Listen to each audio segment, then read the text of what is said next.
M Q centre में आपका स्वागत है। आगे हम प्राचीन भारत का इतिहास आगे देखेंगे।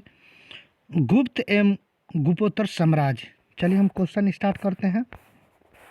उस महान व्यक्ति का नाम बताएं जिसने भारत में बीज गणित के क्षेत्र में महत्वपूर्ण योगदान दिया। तो किसने दिया था? आर्यभट्ट।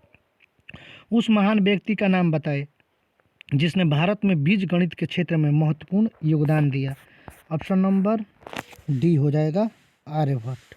नेक्स्ट क्वेश्चन, चीनी यात्री ह्वेनसांग किसके शासनकाल में भारत आया था? तो हर्षवर्धन।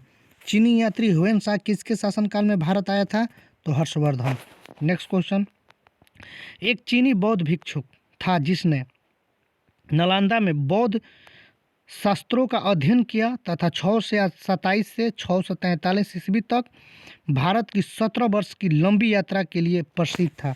तो ह्वेनसांग एक चीनी बौद्ध भिक्षुक था जिसने नालंदा में बौद्ध शास्त्रों का अध्ययन किया तथा और 627 ईस्वी से 647 ईस्वी तक भारत की 17 वर्ष की लंबी यात्रा के लिए प्रसिद्ध था ह्वेनसांग। नेक्स्ट क्वेश्चन, इनमें से कौन हर्षवर्धन के शासनकाल में भारत आया था?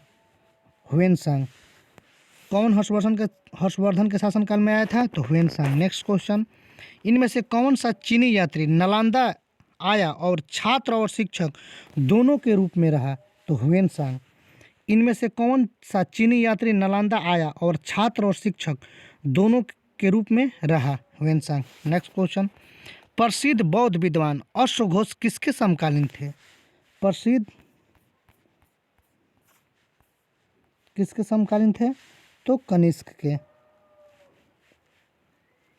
प्रसिद्ध बौद्ध विद्वान अश्वघोष किसके समकालीन थे? तो कनिष्क के। नेक्स्ट क्वेश्चन, इन निम्नलिखित में से कौन सा एक कनिष्क के दरबार से संबंध नहीं रखता है? तो ऑप्शन नंबर डी, ये पतंजलि कनिष्क के दरबार से संबंधित नहीं रखते। संबंध रखते हैं कौन कौन? अश्वघोष, चरक, नागार्जुन। निम्नलिखित में से कौन सा कनिष्क के दरबार से संबंध रखते थे? अश्वघोष, चरक, नागार्जुन। कौन नहीं रखते थे? पतंजलि। नेक्स्ट क्वेश्चन आ जाइए, इनमें से किसे भारत के नेपोलियन के नाम से जाना जाता है? तो समुद्रगुप्त। इनमें से किसे भारत के नेपोलियन के नाम से जाना जाता है? समुद्रगुप्त। नेक्स्ट क्वेश्चन, प्राचीन भारतीय इतिहास के सबसे महत्वपूर्ण शासकों में से एक चंद्रगुप्त द्वितीय की पुत्री का नाम बताएं। तो प्रभावती गुप्त। प्राचीन भारतीय इतिहास के सबसे महत्वपूर्ण शासकों में से एक चंद्रगुप्त द्वितीय की पुत्री का नाम बताएं। तो प्रभावती गुप्त। नेक्स्ट क्वेश्चन आ जाइए, विक्रमादित्य किस प्रसिद्ध गुप्त शासक का एक अन्य नाम था? तो चंद्रगुप्त द्वितीय। विक्रमादित्य किस प्रसिद्ध गुप्त शासक का अन्य नाम था? चंद्रगुप्त द्वितीय। नेक्स्ट क्वेश्चन, ह्वेनसांग ने जिस कनिष्क विहार को देखा था वह कहाँ स्थित है? तो स्थित है पेशावर में। नेक्स्ट क्वेश्चन आ जाइए, निम्नलिखित नगरों में से किसका उल्लेख कनिष्क के रब तक अभिलेख में नहीं है? श्रावस्ती। निम्नलिखित नगरों में से किसका उल्लेख कनिष्क के रब तक माने अब तक अभिलेख में नहीं है? श्रावस्ती। नेक्स्ट क्वेश्चन आ जाइए, गुप्त साम्राज्य के निम्नलिखित राजाओं में से कौन एक अच्छा वीणा वादक भी था? तो समुद्रगुप्त। गुप्त साम्राज्य के निम्नलिखित राजाओं में से कौन सा एक अच्छा वीणा वादक भी था? समुद्रगुप्त। नेक्स्ट क्वेश्चन आ जाइए, किस युग को प्राचीन भारत का स्वर्ण युग कहा जाता था?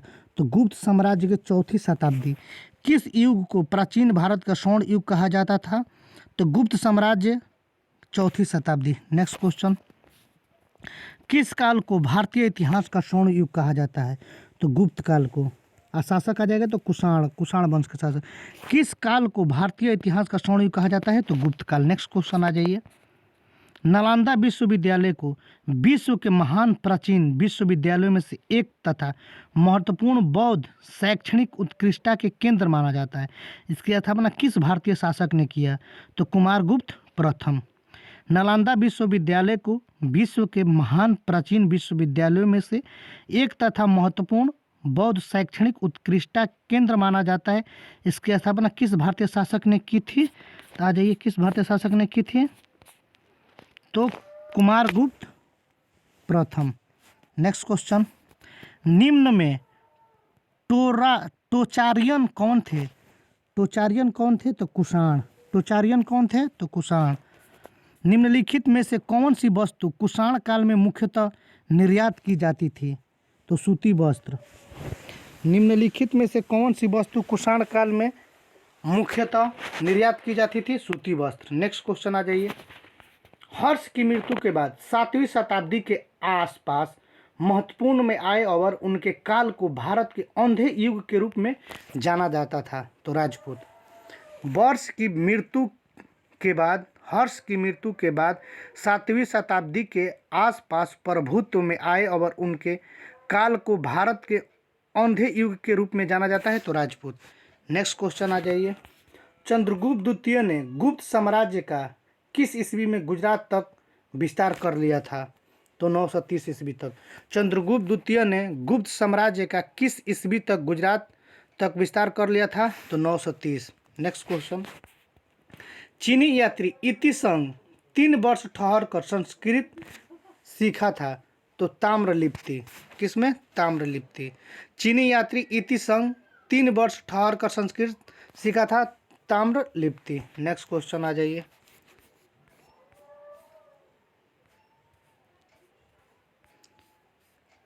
बिना बेगार के किसने सुदर्शन झील का जीर्णोद्धार किया? तो रुद्रदामन प्रथम। बिना बेगार के किसने सुदर्शन झील का जीर्णोद्धार किया? तो रुद्रदामन प्रथम। Next question. निम्नलिखित में से किस बंदरगाह को पेरिप्लस ऑफ द एरिथ्रियन सी का लेख पडुके के रूप में जाना जाता था? तो अरिकमेडु।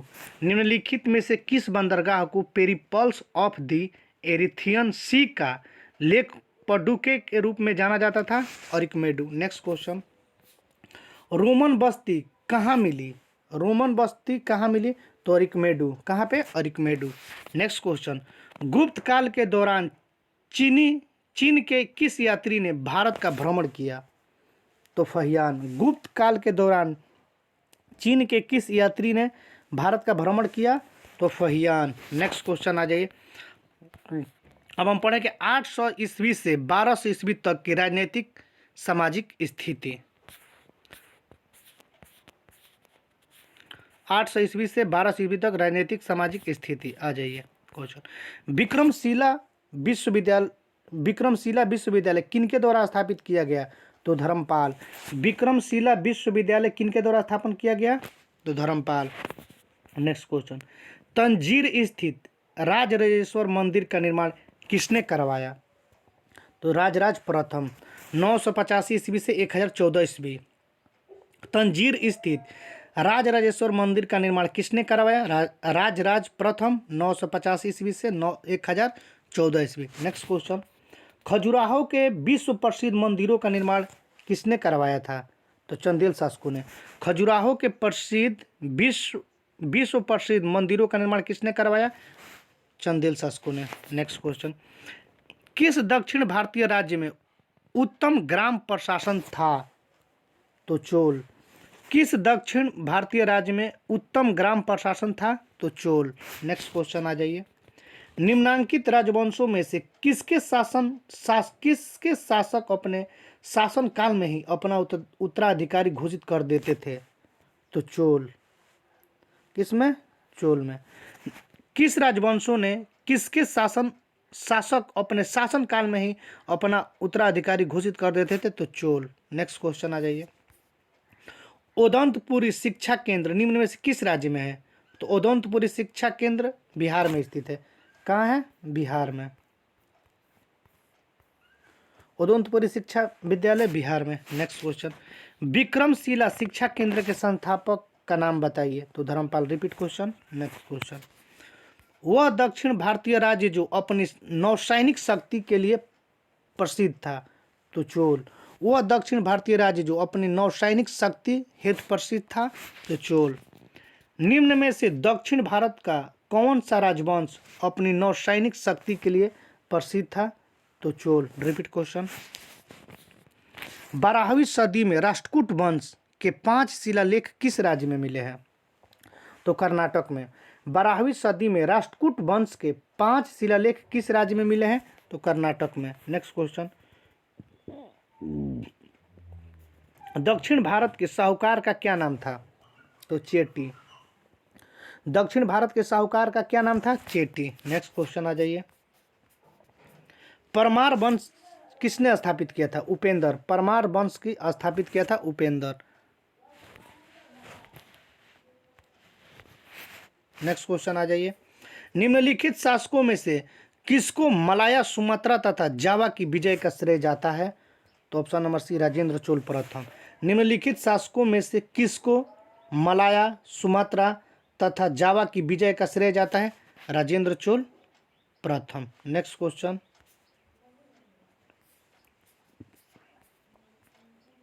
किस राजवंश ने उत्तर भारत पर शासन नहीं किया? पहले हम देखेंगे शासन किसने किया, राजपूत, गुप्त, मौर्य।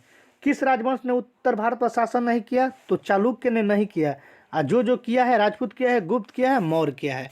नेक्स्ट क्वेश्चन, निम्नलिखित में से किसके लिए कहा जाता है कि उसने शास्त्रार्थ में अनेक बौद्धों और जैनों को पराजित किया तथा पल्लव राजा महेंद्र वर्मन को शैव धर्म में दीक्षित किया? तो अपर। किसने? अपर। नेक्स्ट क्वेश्चन आ जाए, इसी को रिपीट करते हैं फिर से। निम्नलिखित में से किसके लिए यह कहा जाता है कि उसने शास्त्रार्थ में अनेक बौद्धों और जैनों को पराजित किया तथा पल्लव राजा महेंद्र वर्मन को शैव धर्म की दीक्षा दी? किसने दी? अपर। नेक्स्ट क्वेश्चन आ जाइए, निम्नलिखित में से कौन सा अध्ययन केंद्र बौद्ध केंद्र के रूप में प्रसिद्ध नहीं था? तो ऑप्शन नंबर सी, नदिया प्रसिद्ध नहीं था। हम देखेंगे अब कौन कौन प्रसिद्ध था। नालंदा, विक्रमशिला प्रसिद्ध था। निम्नलिखित में से कौन सा अध्ययन केंद्र बौद्ध केंद्र के लिए रूप में प्रसिद्ध नहीं था? तो नदिया नहीं प्रसिद्ध था, प्रसिद्ध था नालंदा, विक्रमशिला। नेक्स्ट क्वेश्चन आ जाइए,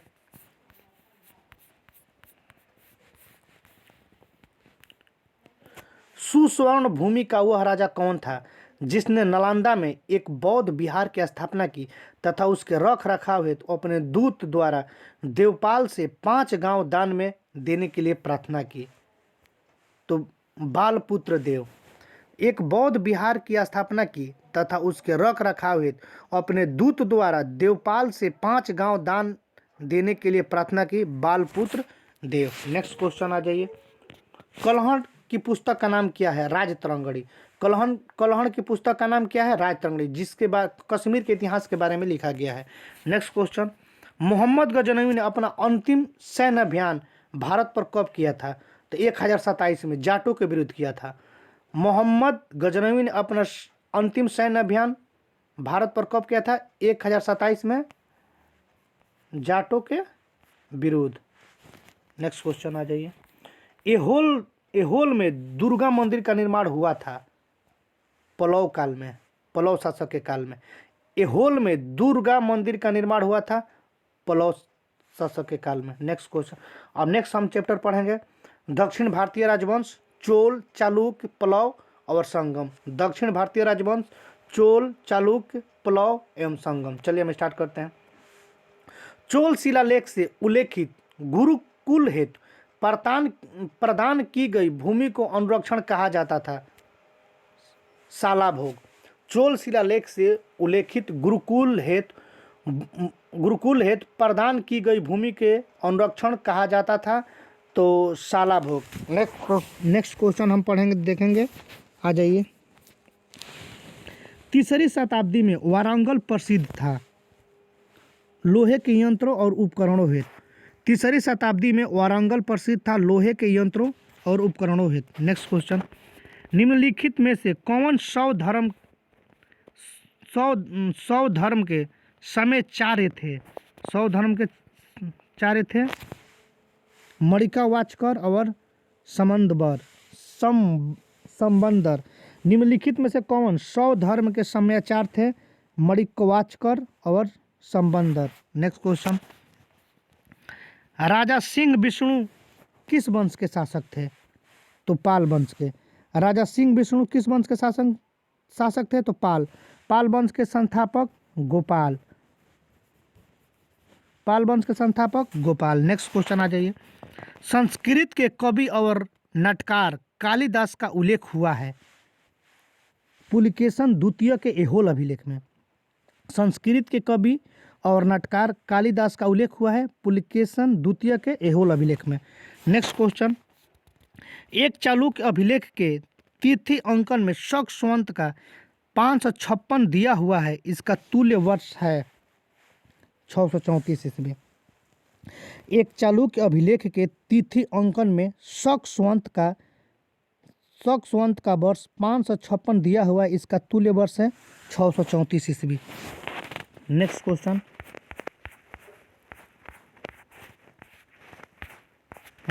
आ जाइए। सातवीं और 8वीं सदी में बहुत शक्तिशाली हो गए। 7वीं और 8वीं सदी में बहुत शक्तिशाली हो गए और कांचीपुरम उनकी राजधानी थी। कौन सा वंश रहे? तो पल्लव वंश की राजधानी कहाँ थी? कांचीपुरम। 7वीं और 8वीं सदी में बहुत शक्तिशाली हो गए और कांचीपुरम उनकी राजधानी थी, पल्लव। नेक्स्ट क्वेश्चन, कांची की राजधानी थी। कांची किसकी राजधानी थी, यानी कांचीपुरम किसकी राजधानी थी? पल्लव की। नेक्स्ट क्वेश्चन,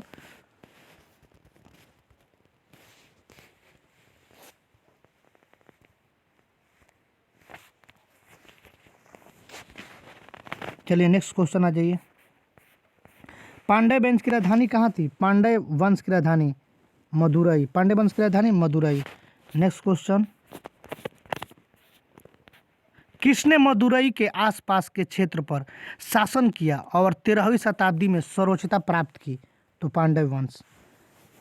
किसने मदुरई के आसपास के क्षेत्र पर शासन किया और 13वीं शताब्दी में सर्वोच्चता प्राप्त की? तो पांड्य। नेक्स्ट क्वेश्चन, किस चोल राजा ने जल सेना प्रारंभ की थी? तो राजराज प्रथम। किस चोल राजा ने जल सेना प्रारंभ की थी? तो राजराज प्रथम। नेक्स्ट क्वेश्चन, चोल शासकों के समय बनी हुई प्रतिमाओं में सबसे अधिक विख्यात हुई? आ जाइए आंसर इसका। नटराज की शिव की कांसे की प्रतिमा। चोल शासकों के समय बनी हुई प्रतिमाओं में सबसे अधिक विख्यात हुई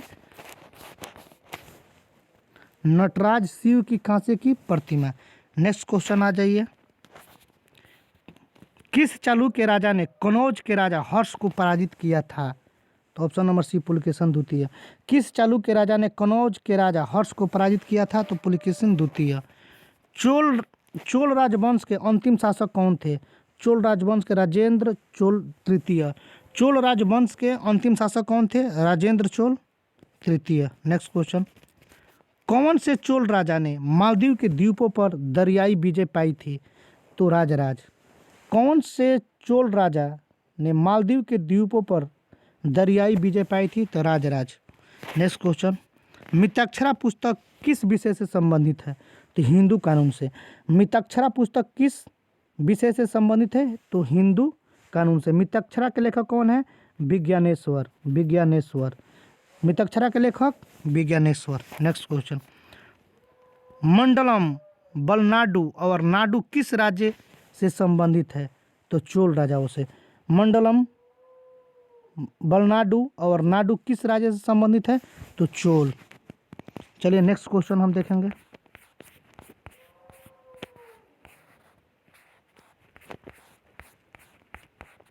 अब समवर्ती राजवंश हम आगे देखेंगे। नेक्स्ट टॉपिक हम देखेंगे। दयम क्यू सेंटर में आपका स्वागत है। इस वीडियो को पूर्ण रूप से आप लोग देखिए। SSC GD, AP police, Bihar police, SI, Bihar SI, other state all exam के लिए ये वीडियो